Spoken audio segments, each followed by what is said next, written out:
Have you taken a step back and done a little soul searching on things that you may have said that could incite people who are not balanced? Yeah, I have not engaged in that rhetoric. Sure.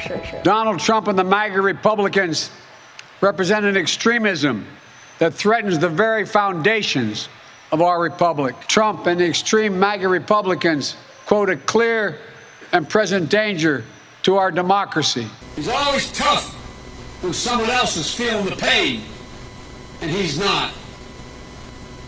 But we're going to make him feel the pain. Likes to portray himself as a tough guy. When you were in high school, wouldn't you have liked to take the shot? Wish you were in high school, I could take him behind the gym.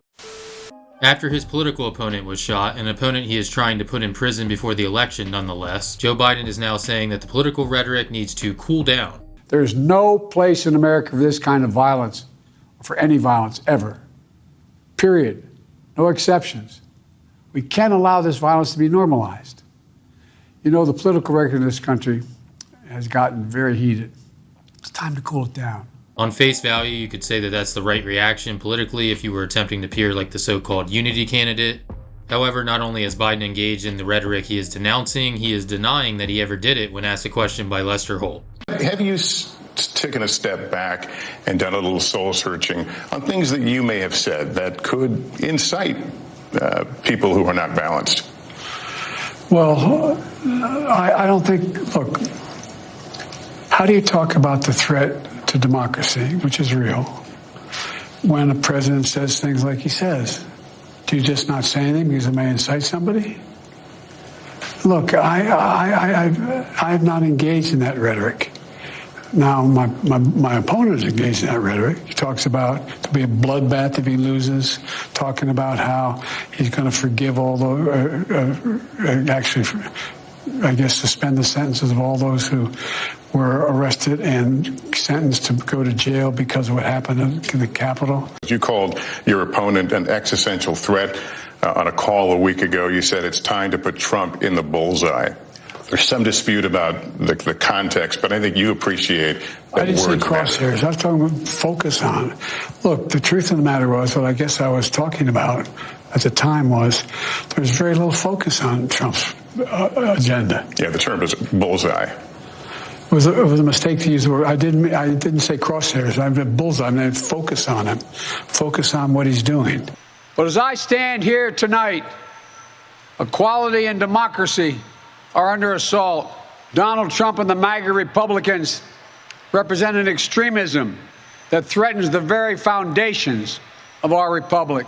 There's no question that the Republican Party today is dominated, driven, and intimidated by Donald Trump and the MAGA Republicans. And that is a threat to this country. MAGA Republicans do not respect the Constitution. They do not believe in the rule of law. They do not recognize the will of the people.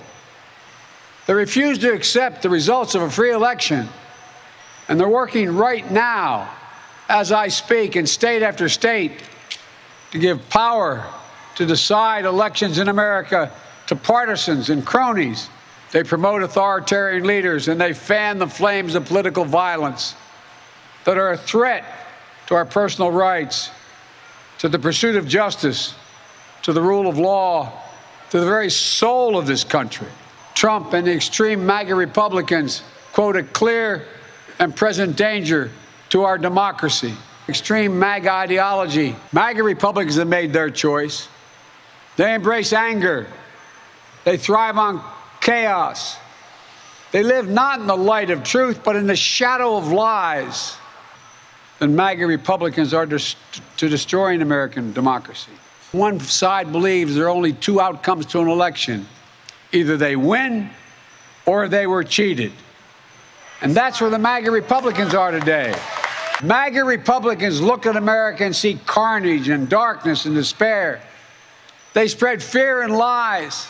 The MAGA Republicans believe that for them to succeed, everyone else has to fail. Press always asks me, don't I wish I were debating him? No, I wish we were in high school, I could take him behind the gym. That's what I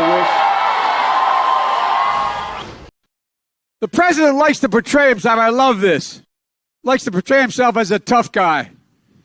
When you were in high school, wouldn't you have liked to take the shot? He thinks he's being tough. But like everything else, he's always tough when he's not the guy getting hit.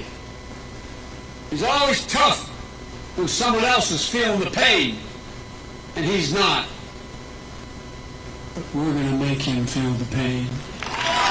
Of course, Joe Biden wasn't the only politician or member of the media that engaged in this rhetoric that they are now saying needs to cool down. Here are just some of the examples of what they've been saying over the last 8 years. Let's deal with Hitler, okay? I don't think it's hyperbolic to say that. I mean, that is Mussolini, Hitler-like language. Trump's affinity for Hitler was always covered under an umbrella of his stupidity. Echoing Hitler's words.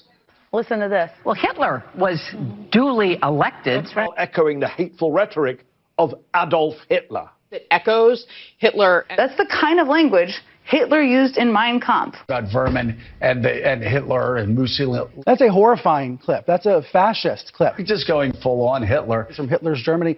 We just need to say, for the record, that the term vermin was really effectively used by Adolf Hitler. Echo dictators like Hitler. With language evoking authoritarian figures like Adolf Hitler and Adolf Hitler. Donald Trump parroted the autocratic language of Adolf Hitler. Talk about the brilliance of Hitler's generals. Correct. General Kelly, yes. A lot of people have tried to draw similarities between Mussolini and Hitler. The difference, though, I think makes Donald Trump even more dangerous, and that is he has no philosophy he believes in. What, in your view, would happen if he were to be reelected? Oh, I can't even think that, because I think it would be the end of our country as we know it. Well, Hitler was duly elected. You see anybody from that cabinet in a restaurant, in a department store, at a gasoline station, you get out and you create a crowd, and you push back on them,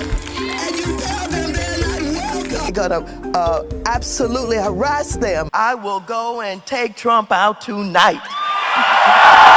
I just don't even know why there aren't uprisings all over the country. You know, there needs to be unrest in the streets. When they go low, we kick them. Donald Trump is our greatest national security threat at this moment. What is the greatest national security threat to the United States? It's Donald Trump. He needs to be stopped. He has to be eliminated. Politico reports that Congressman Benny Thompson, the former chair of the January 6th committee, introduced a bill to remove Secret Service protection for anyone sentenced to a year or more in jail, saying it would, quote, alleviate. Please, show me where it says that protests are supposed to be polite and peaceful. How do you resist the temptation to run up and wring her neck? I told Jeb Bush after that debate that I thought he should have punched him in the face. They're still going to have to go out and put a bullet in Donald Trump, and that's a fact. I have thought an awful lot about blowing up the White House. When was the last time an actor assassinated a president? As Biden calls for things to simmer down, probably out of fear he is losing in the polls or there might be a similar attack on a politician in his own party, the DNC is doing their part by running out these billboards about Trump. In case you were wondering if MSNBC would resist their TDS urges, you would be incorrect. Here is one of their hosts complaining that the Republican Party is on a quest to mine and use his injury, in reference to Donald Trump's ear injury, which the MSNBC host went on to claim was a political project. And yet this was also showmanship by a politician known for his mastery of what they call unscripted reality TV. Taking this supremely visible seat in the VIP box with his new running mate and party leaders and a longtime TV personality, Tucker Carlson, up there as well last night. Here's how the New York Times put it. On the first night of this convention, Trump was his own biggest prop. He entered the VIP box, a large white bandage on his injured right ear, the result of a close call on Saturday with a would-be assassin's bullet. A reminder of mortality, a badge of survival. It was a blank rectangle on which the crowd could read what it wished, and that made it the most potent placard in the hall. That's fair. A placard for delegates to fill in, an image for political mobilization, a spectacle for this candidate who we know is, by his own admission, obsessed with assorted spectacles. These aren't normal times. This is not a normal convention. Whether that makes it abnormal in a way that is either special or abnormal in a way that is bad is what voters will assess, because many are watching over the course of these nights, along with you and our team here.